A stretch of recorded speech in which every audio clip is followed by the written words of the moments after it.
नमस्कार, स्वागत है आपका और आप देख रहे हैं अपना यूट्यूब चैनल रीमेक की बात। प्रधान शिक्षक का नियुक्ति पत्र ई शिक्षा कोष से जारी नहीं होगा, ना ही योगदान ई शिक्षा कोष पर होगा। जी हाँ, आपको पता है कि अभी हाल ही में ट्रांसफर हुए हैं और सारी प्रक्रिया जो है ई शिक्षा कोष पर की गई है। अब तो यह जानना जरूरी यह है कि जब ई शिक्षा कोष से ये चीजें नहीं होंगी, तो कहाँ से मिलेगा नियुक्ति पत्र? कौन आपको नियुक्ति पत्र देगा? क्या-क्या आपको नियुक्ति पत्र के साथ मिलेगा? कहाँ और कैसे योगदान करना होगा? पूरी जानकारी डेट के साथ और पूरा प्रोसेस हम आपको इस वीडियो के माध्यम से बताएँगे। साथ ही साथ आपको जॉइन करना कहाँ है?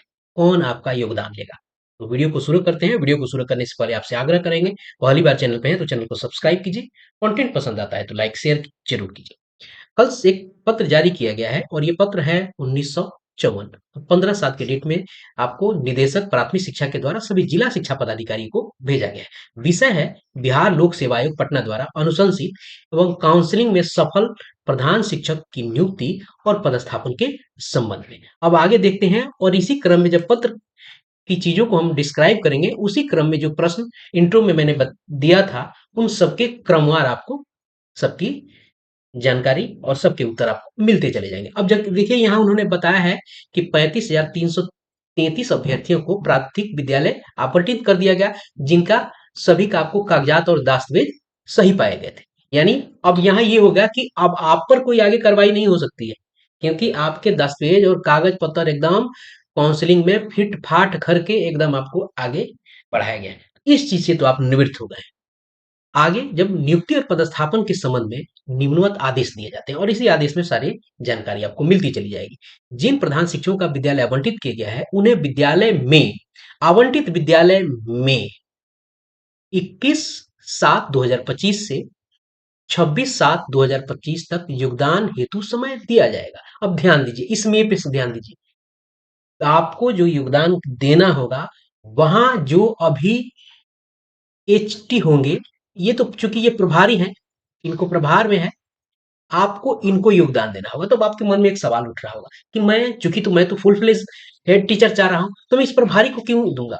आपको ये जानना जरूरी है, ये प्रभारी एक व्यक्ति नहीं है, वह एक पद है, जो उस पद पर सुशोभित है पहले से, और आप उस पद को जा रहे हैं, आप उस पद को रिप्लेस करेंगे। तो जब एक व्यक्ति, भले वो प्रभारी हो या कुछ हो, वो सारे के सारे जो वहां के ऑपरेशंस हैं उन सबको एग्जीक्यूट कर रहा है, सारे काम को एग्जीक्यूट कर रहा है, तो वह एक पद के रूप में है, ना कि वो व्यक्ति के रूप में है। आपको वहां लेना देना नहीं है कि प्रभारी है या क्या है। तो योगदान आपको वहां समर्पित करना होगा। ये पत्र कह रहा है, पत्र के माध्यम से ही और यही चीजें आती हैं, चूंकि वो पद है। ध्यान रखिएगा, तो 21 से लेकर 26 तक योगदान हेतु समय दिया जाएगा। अभी कुछ और पत्र इससे संबंधित निकलेंगे। जाएगा वाला मतलब यानी कुछ और चीजें और गाइडलाइंस निकलने की संभावना है। अब ये बात ध्यान दीजिए, अब चूंकि योगदान करना है तो ना आपके पास पदस्थापन है, न नियुक्ति है, और न ही योगदान प्रारूप है या पत्र है। तो ये कब मिलेगा, कहां से मिलेगा? इन प्रधान शिक्षकों का औपबंधिक नियुक्ति पत्र तो आपको एक मिलेगा, औपबंधिक नियुक्ति पत्र, विद्यालय पदस्थापन पत्र 2, और प्रारूप योगदान यानी 1, 2 और 3 पत्र आपको मिलेंगे। और मिलेगा कहां से? क्या ये शिक्षा कोष से मिलने लगा? यानी योगदान प्रपत्र सॉफ्टवेयर के माध्यम से 17/7/2025 से प्रिंट किया जा सकता है। अब कौन इसे प्रिंट करेगा? क्या आप करेंगे? ध्यान दीजिएगा, यहाँ सॉफ्टवेयर लिखा गया है, न कि ई शिक्षा कोष लिखा गया है। अगर ई शिक्षा कोष लिखा गया रहता तो आप वहां से कर लेते। यहाँ सॉफ्टवेयर का जिक्र किया जा रहा है, तो इसे कौन करेगा? आगे वाले पॉइंट्स में हम देखते हैं।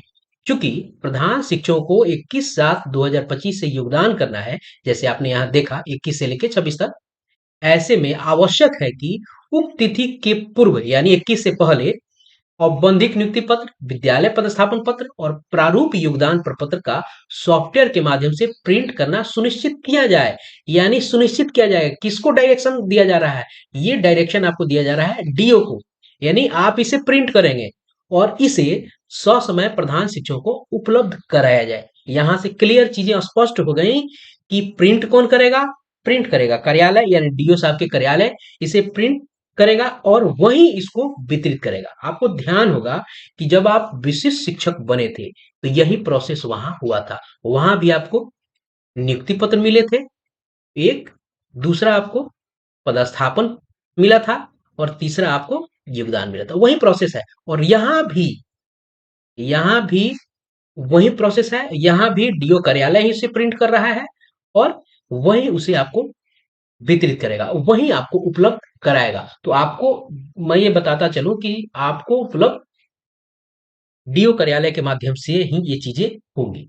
अब बड़ी बात यह है कि क्या डीओ कार्यालय में बुला के लिया जाएगा या बीओ जहां आप अभी पदस्थापित है वहां मिलेगा, इसे विभाग आगे तय करेगा। चूंकि संख्या अधिक है, इसलिए उम्मीद है कि जहां आप पदस्थापित हैं वहीं आपको दे दिया जाए, इसके लिए स्पष्ट गाइडलाइन अभी नहीं है। अब दूसरी बात, अब चौथा पॉइंट जो कह रहा है, प्रधान शिक्षकों को आवंटित विद्यालय में योगदान तिथि से वेतन दे होगा। जिस दिन आप योगदान कर देंगे उस दिन आप से हो जाएंगे। अब ध्यान यहाँ देने जरूरी है कि जिस दिन आप ज्वाइन कर लेते हैं एचटी के रूप में, तो पिछले जो प्रभारी हैं तो शून्य हो जाएंगे, क्योंकि वो प्रभारी हैं और आप वहां एचटी के रूप में जाएंगे। अब बात रही सारी चीजों के कार्यभार लेने की, तो आप वहां उस समय से एग्जीक्यूटिव बॉडी हो जाएंगे। अब पिछली चीजें जो भी है उसके पूरे सारी चीजों को लेने के लिए उनके कार्यकाल में जो सारे कागज पत्र वित्त इत्यादि साइनिंग अथॉरिटी बहुत सारी चीजें हैं, सारे प्रपत्र, वो एक अलग मैटर होता है। यहां से आप एग्जीक्यूटिव बॉडी आप हो गए हैं, वहां आप वहां डिसीजन मेकर हो गए हैं। जैसे आप कोई भी डीओ कार्यालय में आता है, जिस दिन उसको वहां जिस दिन वो ज्वाइन कर लिया उस दिन को साइनिंग अथॉरिटी हो जाता है, तो आप यहाँ से साइनिंग अथॉरिटी यहाँ हो जाते हैं। चलिए यहाँ देखते हैं कि वेतन आपको दे होगा।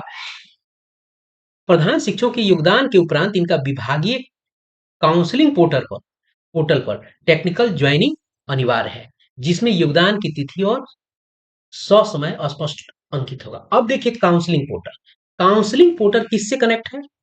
ई शिक्षा से आपको कनेक्ट है, ई शिक्षा कोष से कनेक्ट है। यहाँ एक सबसे बड़ी बात निकल के यह आई है कि आपका जो पुराना ई शिक्षा कोष का आईडी होगा वो कंटिन्यू रहे। यहाँ चूंकि काउंसलिंग पोर्टल हुआ क्या था, वो ई शिक्षा से कनेक्ट आपका था, तो पुराना ई शिक्षा कोर्स आईडी ही आपका कंटिन्यू रहेगा। यहाँ यही चीज स्पष्ट हो रहा है।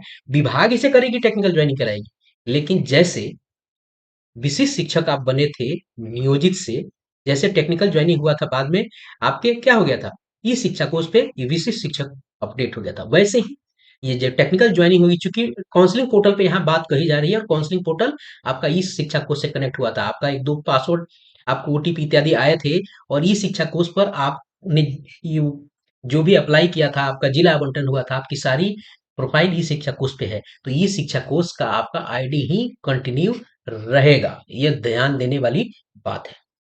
तो ये है पूरा का पूरा प्रोसेस। 17 के बाद आपको विभाग प्रिंट करेगा और 17 से लेके 22-21 तारीख के पहले, यानी 17 से लेके 20 जुलाई तक आपके हाथ में आपके पास 3 प्रपत्र होंगे: पदस्थापना, नियुक्ति और योगदान।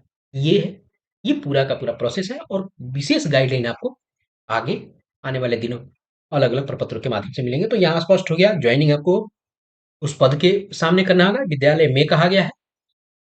ई शिक्षा कोर्स जो है कंटिन्यू रहेगा, वही आरडी आगे रहेगा, क्योंकि पत्र वही चीज संकेत कर रहा है। तो इस वीडियो में प्रयास किया कि आप तक वो सारी इंफॉर्मेशन जो क्वेरीज हैं वो सॉल्व हो और आप इससे लाभान्वित हो। तो इस वीडियो में इतना ही, मिलते हैं जल्दी ही नए कंटेंट और इसी तरह की इंफॉर्मेशन के साथ। तो अपना ख्याल रखें, आप सभी को शुभकामनाएं। जय हिंद।